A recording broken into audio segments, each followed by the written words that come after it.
Hello and welcome to the Live Well, Be Well, a wellness show where we explore diverse ways to boost health and well-being and connection, breathe, thrive and feel alive. My name is Deborah from Be Well with Deborah. I'm a wellness and joy coach and your show host for today. On the show today we have Stephen Feeney, a primary school teacher from Leitrim, now living in Cork, and the founder of the Flourishing Man, a project supporting boys' well-being and positive behaviour. With over a decade of teaching experience in Ireland and abroad, Stephen holds a Master in Positive Coaching Psychology. Welcome to the show, Stephen. Deborah, I'm so excited to be here. Thanks so much. You're very welcome. How are you doing today? Oh, it's great. Yeah, it's great to be on the north side again. I work here every single day, but crossing the river again on a Saturday morning is always a pleasure. So thank you for having me. You're very welcome. Thank you too. So, Stephen, take me back to the start of your own journey when you got inspired to look into your own wellness and your own well-being. What was it that triggered that for you? Well, look, I want to start from the very beginning. It's kind of funny. This weekend, my parents are visiting me here in Cork, and I am so delighted to say that I had a wonderful upbringing. My parents, two fantastic individuals, and they raised me and my three siblings wonderfully.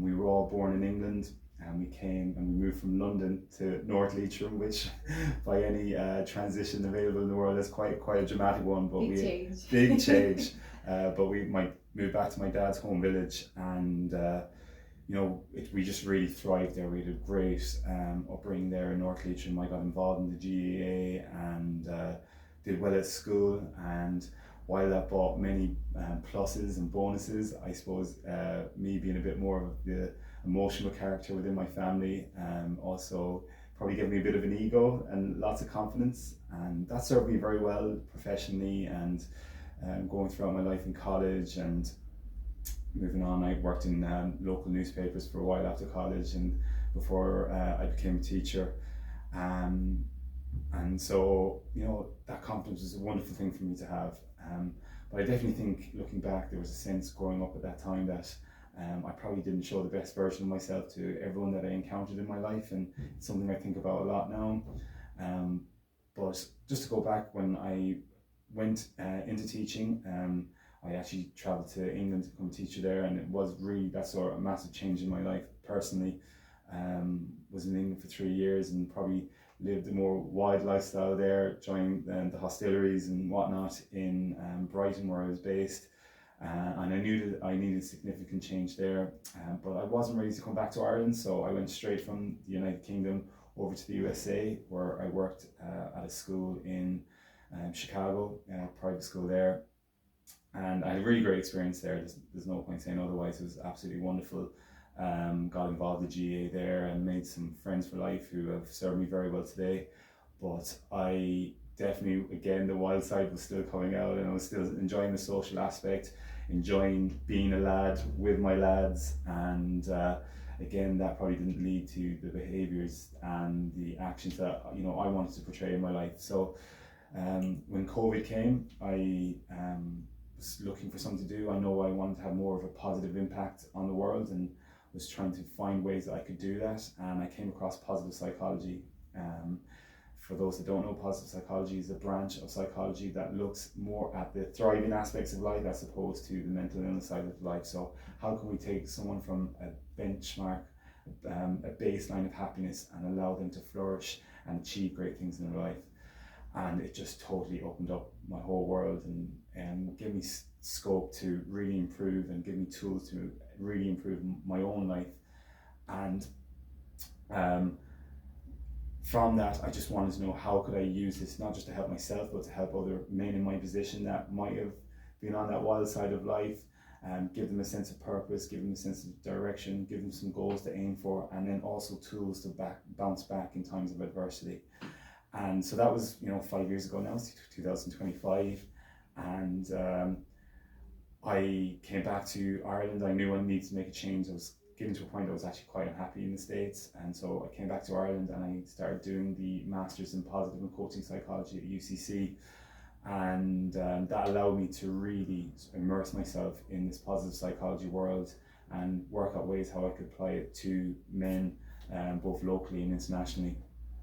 And while here, as it happens, you meet a girl, and I never thought I'd be in Cork, let alone living in Cork for the rest of my life, which looks like it's going to happen now. And she's been a fantastic positive influence in my life, and really helped me thrive and put a focus on what's important in my life, and allowed me to really put my focus in my teaching career throughout my day, and then my positive psychology after that. But of course, never, like as I was speaking to you off air, when you try to work with men, you understand that men are of one sector of society that are the most reluctant to seek help, the most reluctant to engage with therapies that might be able to support them. And so I wasn't getting the traction and the impact that I wanted to have. So that's where the Flourishing Man Schools program came from, using my experience as a teacher to help younger men who are going to grow into older men and have a positive impact on this world. Fantastic, thank you for sharing that. And your project, the Flourishing Man, the Flourishing Man or Flourishing Men? The Flourishing Man. Flourishing Man. Yeah. Would you share what that involves and what age, like do you work with young boys, teens, men? Speak into that a little bit more. I'd love to know. Yeah, so the Flourishing Man at present is an after school program that is aimed at senior primary, so we're looking at 5th and 6th class boys, junior cycle, so 11 to 14, and then also senior cycle, because they all have very different experiences. You're at the end of primary school, you're the big men on campus, you go into secondary school, and then that all changes, and there's a sense of transition there. And then obviously senior cycle, you're getting into that real adult stage of your life and looking forward to what you're going to achieve after you leave school. What the Flourishing Man program aims to do is really just improve the well-being of young men, and allied to that, develop positive behaviours. So there has been a lot in the news, rightly so, lately, about the sort of lack of positive behaviours being demonstrated, not just by our young men, but also our general male population, but not just here in Ireland, but across the world. And what I've spoken to teachers about is that has led to rises into quote-unquote misogynistic behaviours, and more aggressive behaviours, not just towards peer-to-peer, but to members of the opposite sex, and also teaching staff as well. So the end result of my project is to help improve that. But how are we going to do that? How are we going to underline that root cause? And that is through improving self-esteem. I think the lack of self-esteem that's being demonstrated by our men in general, but particularly our young men, is a real causal factor for the lack of positive behaviours that we're seeing in the world. And of course, this is all being sort of highlighted by the release of Adolescence on Netflix a number of months ago, which really showed the severe side of the spectrum of what can happen through these positive behaviours. But even those microaggressions can be really damaging. But I truly believe that boys have great potential, and we, in particular here in Ireland, we have some great young lads that want to contribute to the world. And all that's really happening at the moment is that they're lacking the skills to do it. So not just as a teacher, but also through the Flourishing Man program, I'm trying to help develop that through different workshops based around boosting self-esteem, developing empathy, developing resilience, giving boys a sense of purpose by helping them develop simple life skills that can be applied and can be useful in their lives, not just for them, but for the people around them.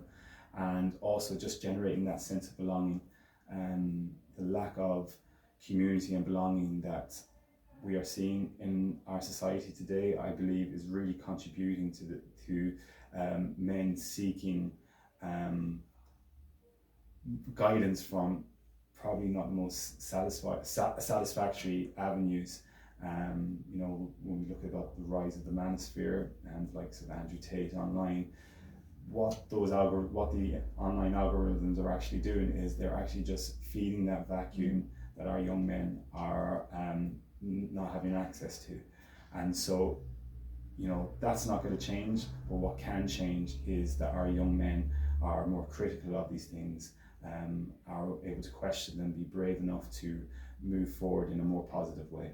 Brilliant. And you speak of role models, and there's a lot of role models out there like Andrew Tate, and if you look at different other avenues as well, like say the music, the rap, it's all about the money, it's all about the women, and there's no real sense of like having a strong foundation for men to like go off of that in terms of building confidence and self-esteem and knowing their values and worth.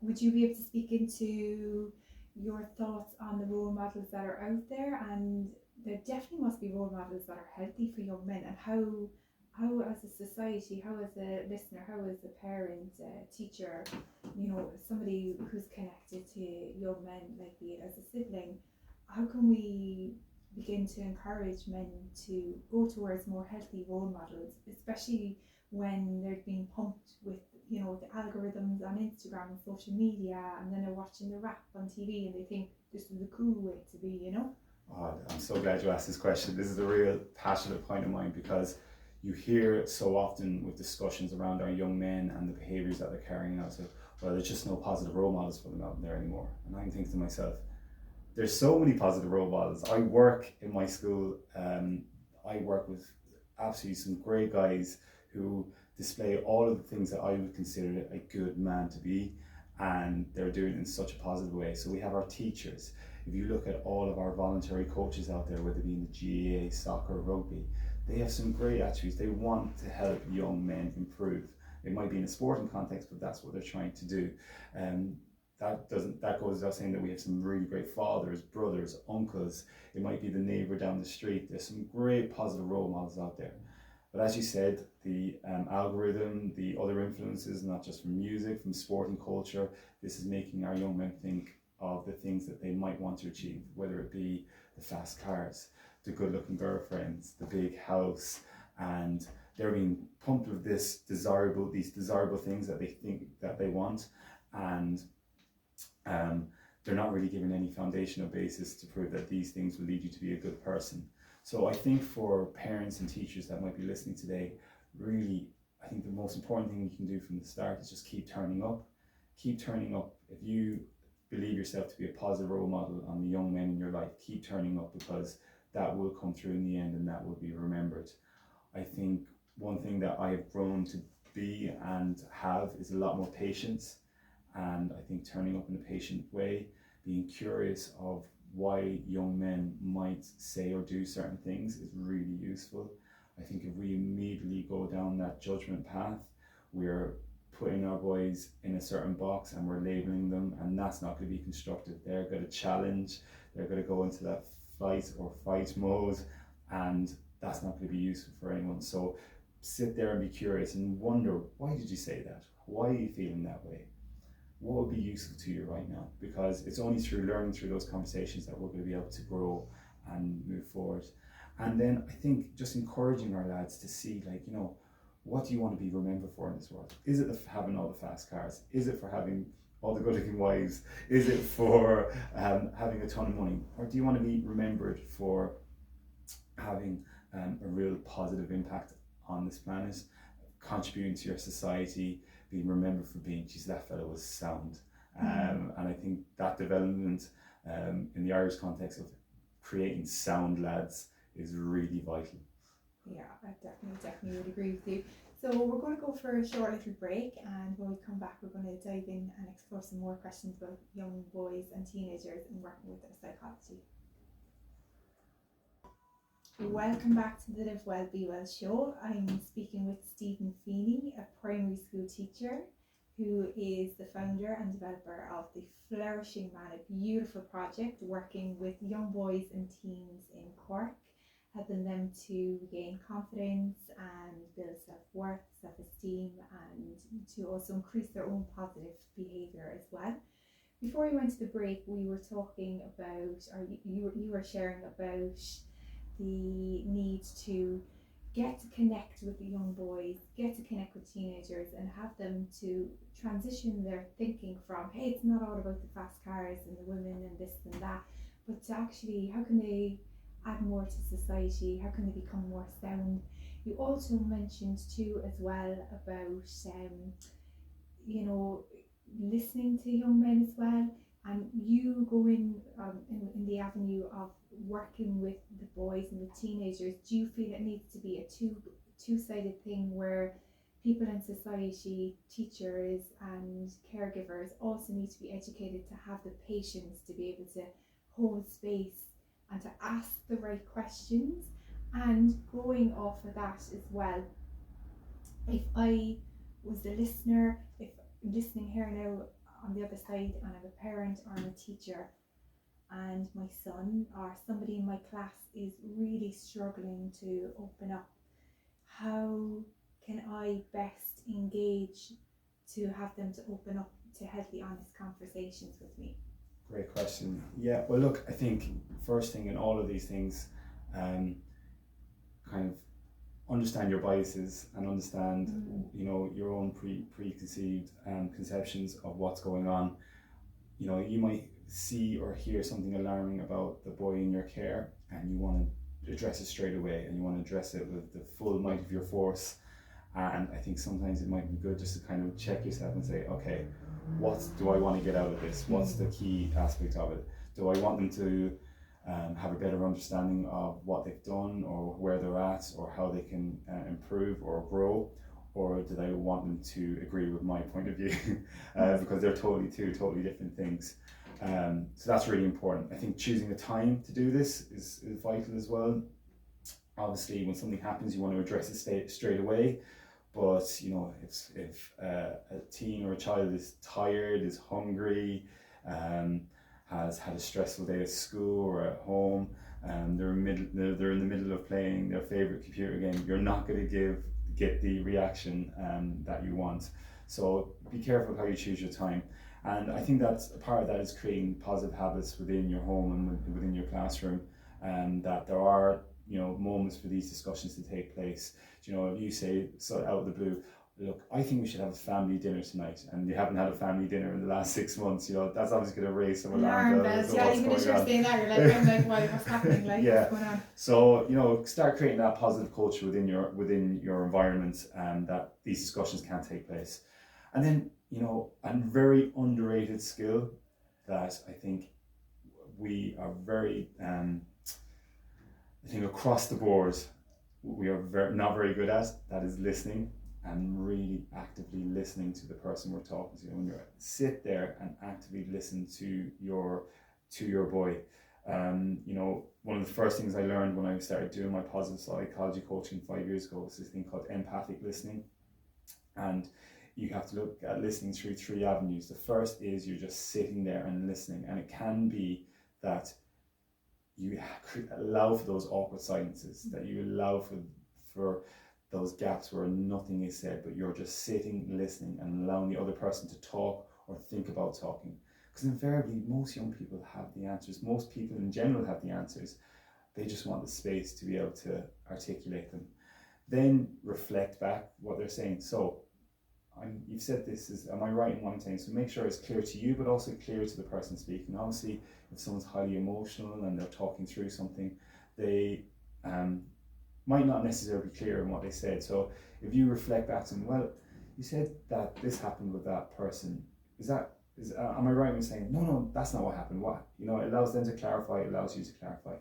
And then from there, start asking them questions that can help growth. Open-ended questions that are non-judgmental. Those questions like, okay, if you were to do that situation again, how would it develop? You said you're not feeling your best. What would feeling your best look like? So it allows them to again articulate and generate that more open discussion. If we're just asking those questions, do you think what you did was right or wrong? You're not going to have a direct question. You're going to get one-worded answer, and it's not going to lead to a healthy conversation that's going to promote that growth. It does take time. It's not something that you can do straight away. If and I think in education at the moment there's a big discussion around restorative justice, and that kind of question aligns very closely to that. And restorative justice is absolutely wonderful, really, really positive. But there are occasions where you see a child or someone do something out of hand, and you immediately go into that reflex of saying, don't do that.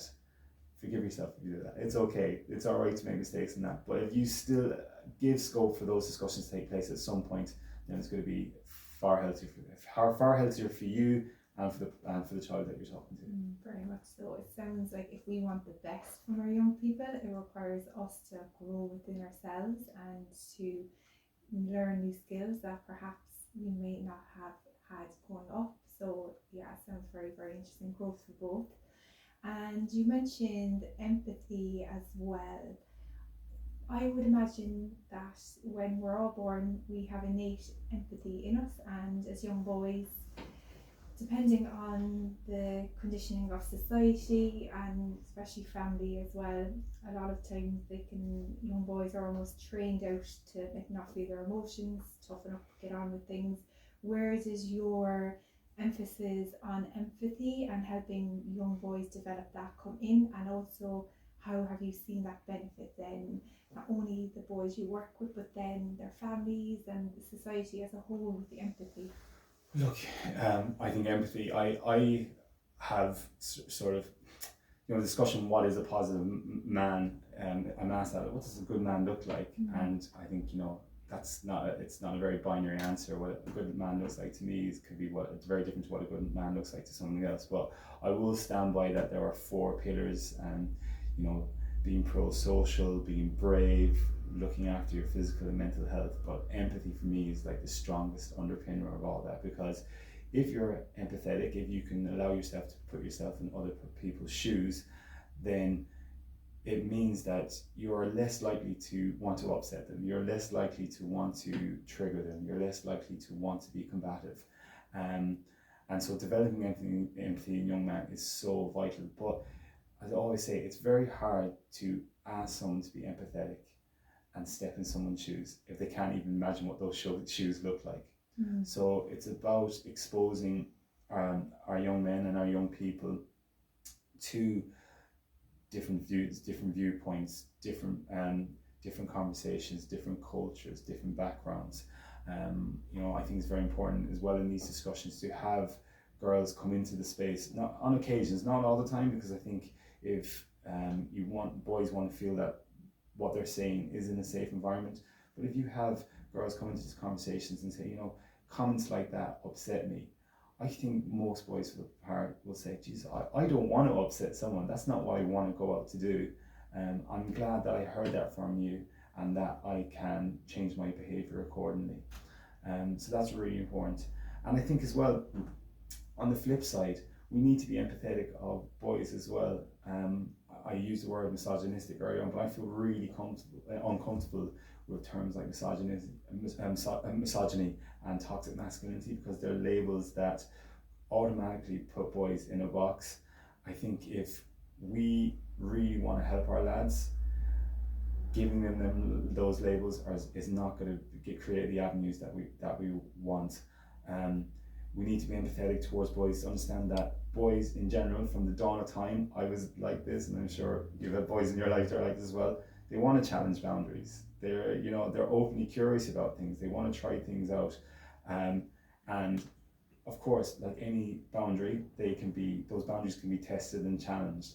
And if we immediately say something that they say is, oh, that's misogynistic, instead of saying, that conversation, that what you said there wasn't really nice, but I understand that you might not understand that upset me, so I want to tell you that. So it's a two-way street, and I think for parents and teachers and families, just understanding that boys, like all of us in society, are flawed and can make mistakes, and they are pushing the limits of everything that they can on a daily basis, then it gives us far more understanding to how we can help them going forward.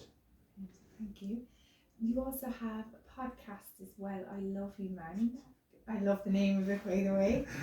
Would you be able to share what you share on, like topics that you share on the I Love You Man podcast, and if people wanted to tune in and listen more, how can they do that? Yeah, so I Love You Man, a positive psychology podcast. It's available wherever you get your podcast platforms. It's been going since 2024, so early last year, and really it just started off as a marketplace of conversational ideas about circulating around men's mental health. I'm very lucky through my Gaelic football background that I've been able to make some good contacts who have linked me up with some great guests. And I have 17 episodes to date. So initially it was just discussions with people from different backgrounds talking about their own well-being journeys, much like you're doing here today, Deborah, and how they got to where they want to be and what encouragements they've had. And I've had people that have had criminal backgrounds, sporting backgrounds, men's coaches that have worked with other coaches, with other men related to relationships, to developing positive habits. And it's been from some fantastic ideas, and I think we can learn so much from hearing the stories and conversations of others. I've also had more challenging conversations. So I had a good friend of mine, Jenny Cronin, who talked about her experience with miscarriages. And I think for men to hear those on a men's focused podcast is really important, because again, how can you develop that empathy unless you can see the other person's shoes? I also had a conversation, and this is probably one of my most challenging ones and really tested my sort of understanding of it, was around domestic violence. And I actually had someone from the Move Ireland organisation who work with men who have perpetrated domestic violence, and again understanding what that man's actions came from and how he's trying to grow into be a more positive character. So really enjoyed the podcast. I hope to have some more episodes coming up very shortly, but yeah, please check it out. And if you think you'd like to come on and you have a good story to tell, and you haven't been on Deborah first, come and find me. Brilliant, thank you. And if people wanted to get in contact with you to learn more about your program and more about the work that you do, how can people get in contact with you? Yeah, so I'm available on Instagram at @_Flourishing Man. I'm probably more active on LinkedIn at the moment, so Stephen Feeney on LinkedIn. And you can also check out my website, www.theflourishingman.com. There's details about the program and also some blog notes which has some useful tips for parents and teachers. Brilliant, great stuff. So before we wrap up, if you were to leave our listener with one piece of advice or wisdom that they can take into their day, what would you leave them with?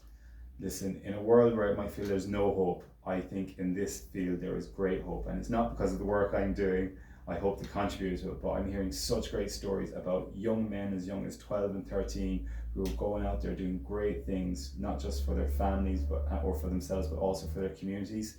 So just really look at the young men in your life and ask and tell yourself, do you know what? They are doing some great things out there, and we have a really bright future ahead for ourselves in this country as long as we continue to cultivate and promote that. Brilliant. Thank you so much, Stephen. Brilliant. Thank you so much for having me, Deborah. I really enjoyed it. Yeah, it was a great pleasure, and I'm sure our listener picked up some really, really lovely information and tips that they can use with the young men that they know. So this brings us to the end of the show. I hope that you've enjoyed listening. Until next time, be well, Deborah.